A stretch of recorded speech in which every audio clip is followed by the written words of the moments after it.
ఏంటిది? కూర్చోండి. యోహాను సువార్త 19వ అధ్యాయం 28వ వచనం ఈ మాట రాసింది. ఏమంటది? నేను దప్పిగొనుచున్నాను. అది మాత్రం చదువు. హల్లెలూయా. నేను దప్పిగొనుచున్నాను అనేను. ఎందుకంటే ఇది శ్రమ పడుట.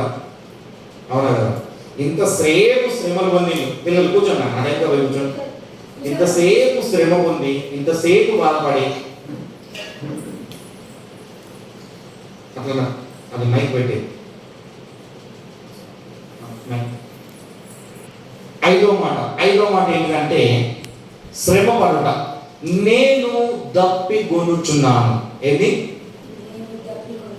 అందరం కూడా ఏంటి? ఐదో మాట ఏంటి? నేను దప్పిగొనుచున్నాను అంటే నాకు వివరణ ఇయ్యకు, వివరణ నేను ఇస్తాను. ఓకేనా? నీకు తెలుసు కానీ దగ్గర ఉంచుకో వివరణ. శ్రమ పడుట అన్నమాట. ఆయన శ్రమ పడి ఉన్నాడు, ఆ బాధపడి ఉన్నాడు కనుక ఆ దప్పితమైన మాట ఆయనలో నుండి వస్తుంది. ఏమంటున్నాడు? నేను దప్పిగొనుచున్నాను. యోహాను సువార్తలోకి వచ్చే వరకు 4వ అధ్యాయం 7వ వచనంలో యేసుక్రీస్తు వారు ఏమంటారంటే నేను ఇచ్చే నీళ్లు తాగిన వాడు ఎన్నడూ దప్పిగొనడు. మరి ఏంటి? ఇక్కడేమో దప్పిగొనుచున్నాను అంటాడు, ఇక్కడేమో నేను ఇచ్చే నీళ్లు తాగిన వాడు ఎన్నడూ దప్పిగొనడు అంటాడు. ఒకసారి చదవండి. యోహాను సువార్త 4వ అధ్యాయం 7 నుండి.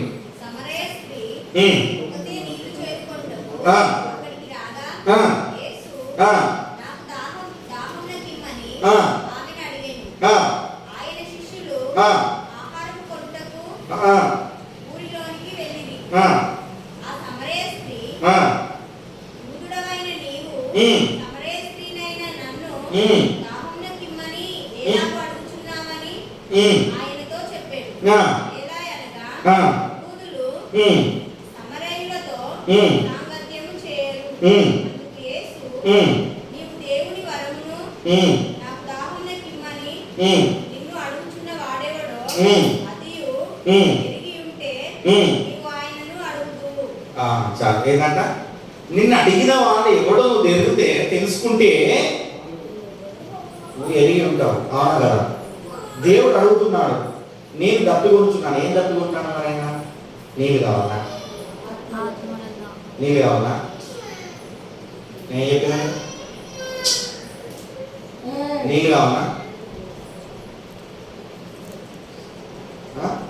అర్థమవుతుందని చెప్పాను. మంచిగా వినండి. పిల్లలు మీరు అట్లా చేయకుండా గమనం కూర్చోండి. అయితే దేవుని దప్పిగొనుచున్న మాట ఏమిటంటే ఈ లోకంలో ఉన్న వీరందరూ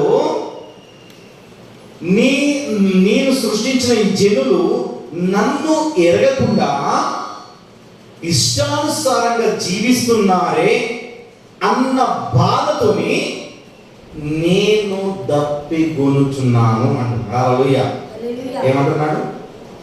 నేను దప్పిగొనుచున్నాను అనడానికి గల కారణం ఏంటంటే వీరిలో ఇంత విత్తనం వేసినా, ఇంత ఫలించే ఫలములు వేసినా కానీ వీళ్ళు ఫలించలేకపోతున్నారే అన్న బాధ ఆయనలో వేదన కలిగి ఆయన ఆ మాట అంటున్నాడు. అర్థమైందా? ఎందుకంటే పరలోకంలో మన ఒక గంట ఉంటుంది. ప్రకటన 7:16 ఏముంటుంది?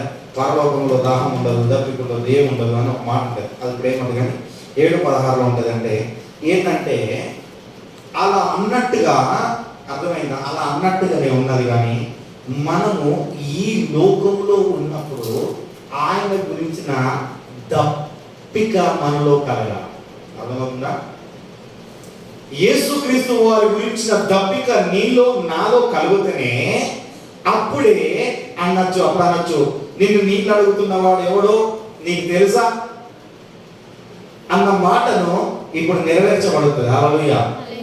నజరేయుడైన యేసు అని ఆమె గ్రహిస్తుంది. అక్కడ వెళ్ళి ఊరంతా చాటిస్తుంది. అదే ఆకలి, ఆయన ఆకలి తీరిపోయిందిగా. శిష్యులనేమో నాకు ఆకలి అవుతున్న ఆహారం తినడానికి లోపల పంపించిండు. ఆయన ఆహారం ఏంటి? ఒకరిని మార్చడం, ఒకరిని రక్షించడం, ఒకరిని ఒక స్థానంలో పెట్టడం.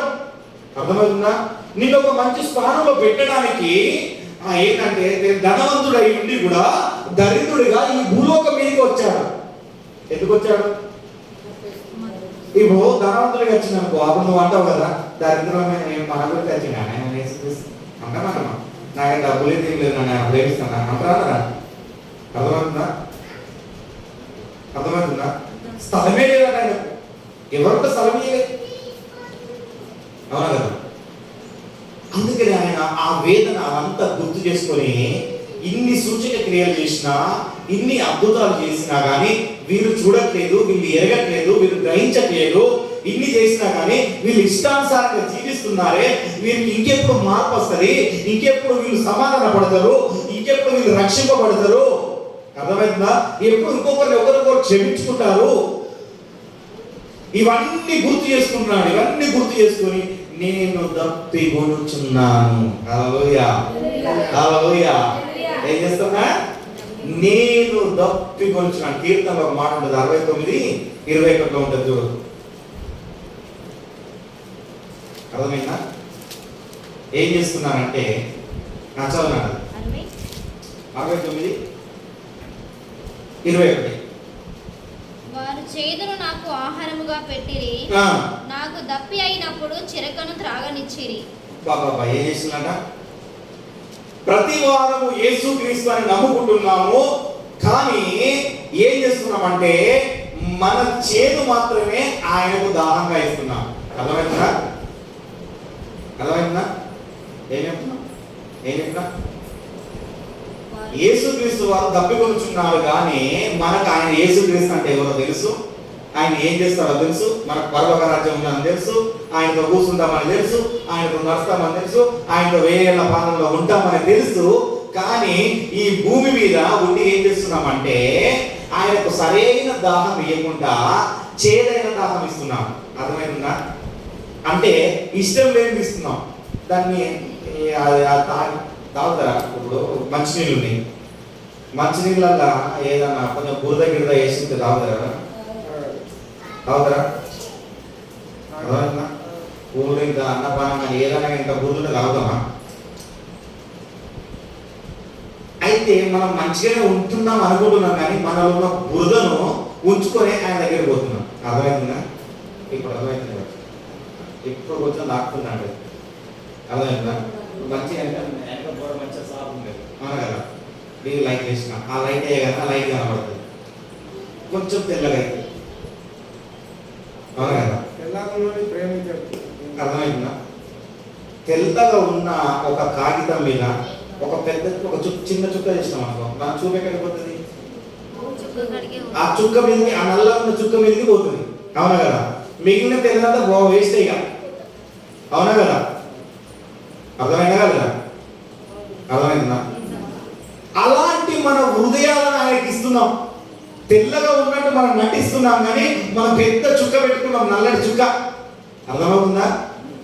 అవి పెట్టుకొని ఆయనకి ఇస్తున్నాం. అంటే నీ బలి స్వీకరణ, నీ ప్రార్థన ఆయనకి అంగీకరించాడు. ఎందుకు అంగీకరిస్తాడు?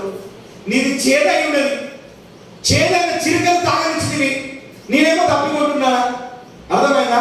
మంచి నీరు కావాలనుకుంటున్నా, శ్రేష్టమైన నీరు కావాలనుకుంటున్నా, నువ్వు శ్రేష్టంగా ఉమ్మగాలనుకుంటున్నా, నువ్వు ఒక శ్రేష్ఠుడిగా ఉండాలనుకుంటున్నా, నువ్వు ఒక శ్రేష్ఠురాలిగా ఉండాలనుకుంటున్నా, కానీ నీలో ఉన్న ఆ చేదుతోనే నా యొద్దకు వస్తున్నావు. ఆ చేదును తీసేసి నా యొద్దకు రావట్లేదు. ఇక నా తప్పుకి ఎక్కడ తీస్తుంది? అర్థమైనా? అర్థమవుతుంది? నా ప్రియ కుమారుడు కుమార్తె, అవునా కదా? నీలో చేదు పెట్టుకొని, నీలో అసహ్యకరమైనది పెట్టుకొని ఆయన యొద్దకు వెళ్తే ఏం ప్రయోజనము? అందుకే ఆయన స్వయంగా అంటున్నాడు, నేను దప్పుకున్నప్పుడు చేదైన చిరికనిచ్చిందయ్యా మీరు తాగడానికి. ఏదైనా మంచి శ్రేష్టమైన వాటర్ ఇచ్చారా? శ్రేష్టమైన నీ హృదయాన్ని నాకు ఇచ్చావా? ఇవ్వలేదు. నీ శ్రేష్టమైన నీ పరిశుద్ధతను కాపాడుకున్నావా? కాపాడుకోలేదు. నీ ఇష్టానుసారంగా నేను జీవిస్తున్నావు, నీ ఇష్టానుసారంగా నువ్వు వెళుతున్నావు. అర్థమవుతుందా? కనుక నీలో ఇంకా చేతి పెట్టుకొని ఎలా? అర్థమవుతుందా? ఎలా? అందుకని ప్రకటనలో ఒక మాట ఉంటుంది, 22:17 ఏమనంటే, దాహంలో ఉన్నవాడిని రమ్మను. దాహం ఉన్నట్టు నటిస్తున్నావు. అర్థమవుతుందా? నేను దాహం ఉండి నేను నటిస్తూనే ఉంటాను. ఏదో అర్థమైందా? ఇష్టానుసారంగా దేవుడు నడిపించినంత సేపు నడతాలని ఉన్నది, కానీ దేవుడు వదిలిపెట్టగానే ఆయన ఎరికని నడదామని లేదు, ఆయనతో నడదామని లేదు. అర్థమైందా? ఇంత 4 వాక్యాలు తెలియదు. నీ ఇష్టానుసారంగా జీవించడమే, నీ ఇష్టం వచ్చినక్కడికి వెళ్ళడమే. నీ మొదటి విశ్వాసాన్ని నువ్వు గుర్తు చేసుకోవట్లేదు. నువ్వు ఏ స్థితిలో ఉన్నావు? అందుకే అపోస్తలుడైన పౌలు అంటాడు, నువ్వు ఏ స్థితిలో నుండి వచ్చినవో జ్ఞాపకము చేసుకునుము. అవునా కదా?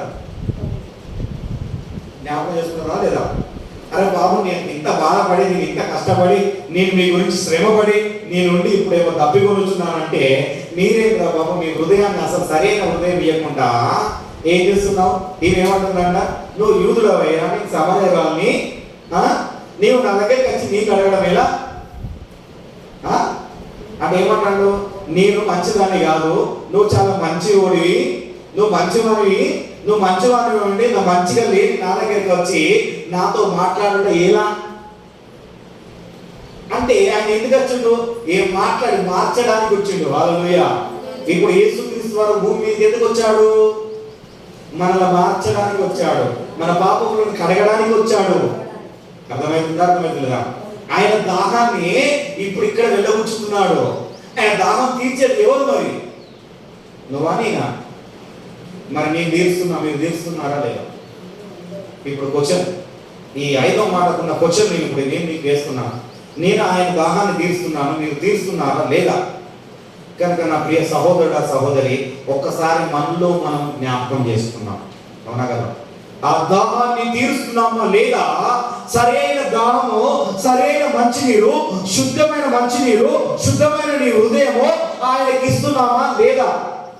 లేకపోతే నీ హృదయంలో ఒక చుక్క పెట్టుకొని, ఆ పాపం అనే కీడును పెట్టుకొని, అపవిత్రమైన పెదవులతోనే, అపవిత్రమైన హృదయంతోనే ఆయన దగ్గరికి వస్తున్నావా?